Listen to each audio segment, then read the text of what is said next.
Hello, my name's Meoni, and today we're going to be looking at patch 7.2 Seekers of Eternity's added group pose updates and features.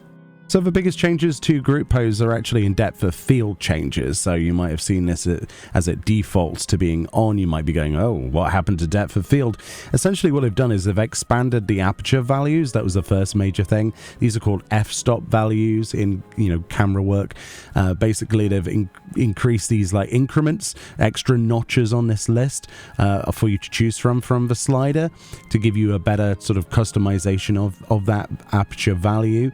There's also a default, obviously the default has gone down to 2.5 stop instead of 5.6, so that's why it probably looks very different to you when you went into G-pose for the first time. And they've also extended the focal length range, giving that manual focus parameter range increase from 0 to 100 to 0 to 400, which is enormous in comparison. So if you want a basic understanding of what an f-stop value is, an aperture value, it's basically the aperture size of a camera lens, right? So the lower f-stop numbers, so f0.5 to 2.5, those indicate a larger aperture. This results in a shallower depth of field, means that this subject, for example my character here, remains in sharp focus while the background appears more blurred, creating a pronounced sort of bokeh effect, I think they call it. Higher numbers, like 5.6 and above, correspond to a similar sort of aperture, yielding a deeper depth of field where both the subject and background are in clearer focus, which is what you normally see in the game without depth of field turned on, and any games that force depth of field onto them will naturally look blurry around everything that is the character. For example, Valheim is a prime example of a game that has depth of field turned all the way up, unfortunately, well, all the way down technically, right? Which is quite an aggressive depth of field unless you turn it off yourself. And a lot of games do this to kind of detract from the background so that you're not looking at the flaws or the draw distance failures, because it reduces pop-in, right, by making the things less visible. But that's basically what they've done there. The advantages of this, obviously, having lower f-stop values especially, is letting us, the players, actually achieve a more significant background blur. This is a lot better than it was before. It helps emphasize the subject in the center of your frame. It sort of adds that kind of professional photographic quality to your screenshots without the use of third-party stuff, right? One of the biggest third-party things is actually using your graphics card. Any NVIDIA graphics card comes with the overlay system, right? The NVIDIA overlay. If you press Alt F3 or Alt F2, you've got filters. One of them is actually your depth of field apertures.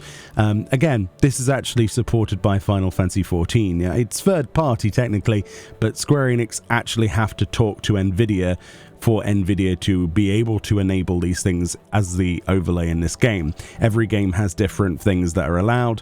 These are the ones, including depth of field. So it's kind of good to know now we have less of this to rely on and more things in the game that are much more professional. So it's actually a huge improvement considering the amount of people that use group pose. Everything from thumbnails to videos. We've got video footage.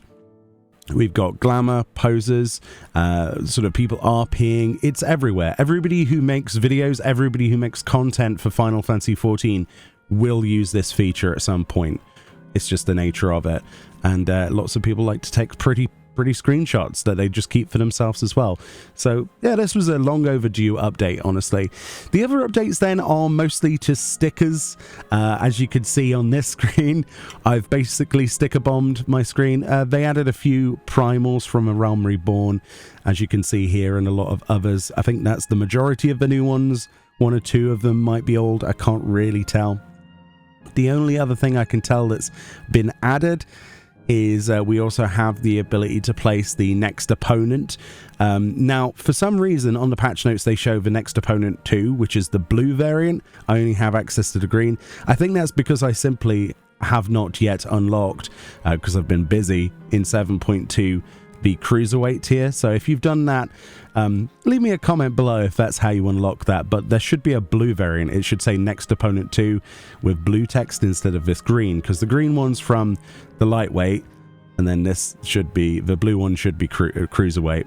And you can also, on the frame setting, they've added the patch logo and taken the previous one away. So if you wanted Seekers of Eternity in the bottom right of your screenshots, you totally can for whatever reason. I hear it's a good patch though. I haven't done practically any of the storyline or anything yet, so I'm waiting a little bit so that I don't spoil things, so we can stream it together sometime later this week. But hopefully those explanations help for anybody who didn't know what the group pose changes were.